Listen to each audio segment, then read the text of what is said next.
The word legacy usually implies something worth keeping, but in waste management, it means the opposite, the accumulated consequence of decades of civic neglect. India's legacy waste problem began in earnest in the 1970s when plastics entered urban consumption patterns and cities had no system to handle them. The waste went to whatever open land was available. Over time, that open land became a dump site, and the dump site became a hill. Inside these hills is a heterogeneous mix that makes simple disposal impossible.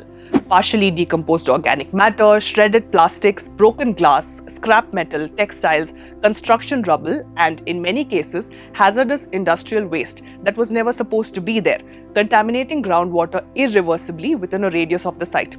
The sites also continuously emit methane, a greenhouse gas with 80 times the warming potential of carbon dioxide over 20 years. In this video, we look at the data on legacy waste in India. Such data is compiled by the Ministry of Housing and Urban Affairs based on the reporting by the states and union territories in the Swachhatam portal and also from the Central Pollution Control Board annual reports.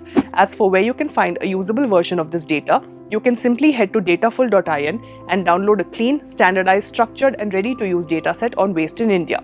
So now, on to what the numbers say. Over the past decade, per capita solid waste generation has not followed a neat linear path. It has fluctuated, even dipped briefly, but the broader trajectory is unmistakable. From 118 grams per day in 2015-16, it rose unevenly before surging sharply to 155 grams per day by 2022-23. In one sense, this is a development story. People often consume more when they can afford to. But consumption without commensurate waste management infrastructure is not prosperity. Rather, it is a subsidy on convenience, paid for by the urban poor who live near landfills and the groundwater that lies beneath them. If waste generation tells the story of consumption, these numbers reveal something more consequential: the state's evolving capacity to respond.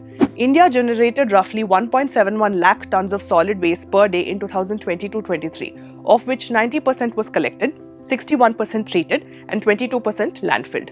In 2016-17, the waste management gap, that is, the share of generated waste that was neither treated nor responsibly disposed, stood at a staggering 79.8%. By 2022-23, it had fallen to 17%. Yet the absolute volumes tell a more uncomfortable story.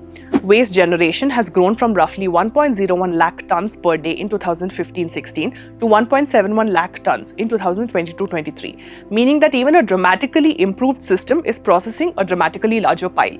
Treatment capacity has expanded impressively from 20,288 tons per day to over 1.04 lakh tons, but landfilling, that most primitive and damaging disposal method, still absorbed 38,147 tons every single day last year. In other words, India is getting better at a problem that is simultaneously getting bigger, and the risk is that efficiency gains are quietly being lapped by volume growth, leaving the net burden on land and public health largely unchanged. India's legacy waste, which is the accumulated refuse of decades of inadequate urban waste management, stands at 25.09 crore metric tons, around 2,474 identified dump sites. As of March 2026, 65% of this, or 16.28 crore metric tons, has been remediated. But the number of existing dump sites has barely moved from 3,151 in 2019-20 to 2,474 in 2022-23, even as reclamation and capping activity has picked up, rising from 87 sites in 2019-20 to 377 in 2022-23. The government's dump site remediation acceleration program, launched in November 2025 and targeting 214 high-burden sites with a September 2026 deadline, has remediated 528 lakh metric tons of a targeted 1,262 lakh metric tons, roughly 42%, showing decent progress. However, the state-wise picture is deeply uneven.